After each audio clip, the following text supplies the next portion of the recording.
Tila tumaas ang kilay ng isang netizen at pinagtawanan ang Christmas giveaway ng celebrity couple na sina Tony Gonzaga at mister nitong si Paul Soriano para sa mga miyembro ng media.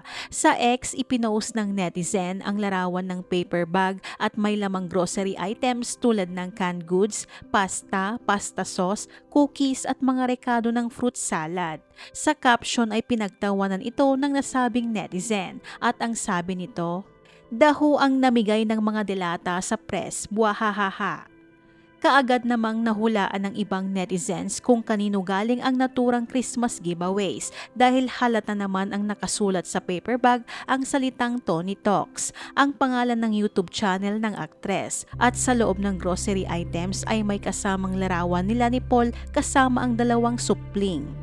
Dahil dito, pinukol ng mga kung ano-anong panlalait sina Paul at Tony. The design is very politiko daw at pabida ang mag-asawa. Ipinagtanggol naman ng iba si Tony at sinabing hindi deserve ng aktres ang makatikim ng masasakit na salita lalo't nagmamagandang loob para sa Kapaskuhan. Dapat nga raw ay pasalamatan pa si Tony at ang pamilya nito lalo't isa ang aktres host sa mga nakakaalala sa media.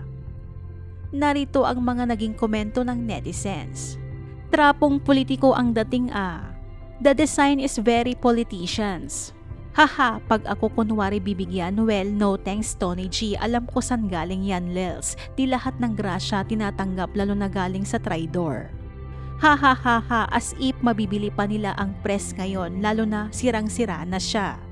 Anong masama? I'm sure kung sa inyo nangyari yan, magpapasalamat pa kayo kung kayo nabigyan.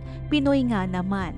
Not a fan of Tony pero di ba ganun naman talaga kasi magpapasko. So ano nakakatawa? Mas nakakatawa na tinanggap mo tas ganyan ibabalik mo sa taong nagbigay. Alam mo if di mo gusto yung pagbigay ni Tony or if parang feel mo na hindi sincere si Tony dyan, ipamigay mo na lang din sa ibang nangangailangan. At least may maganda ka pang nagawa sa kapwa mo. Di mo naman alam layunin ni Tony inuunahan nyo na lang talaga lahat. Samantala, wala pa namang reaksyon mula sa pamilya ni Tony at Paul ang nasabing pamimintas. Ano naman ang masasabi mo tungkol dito? Ibahagi ang iyong komento.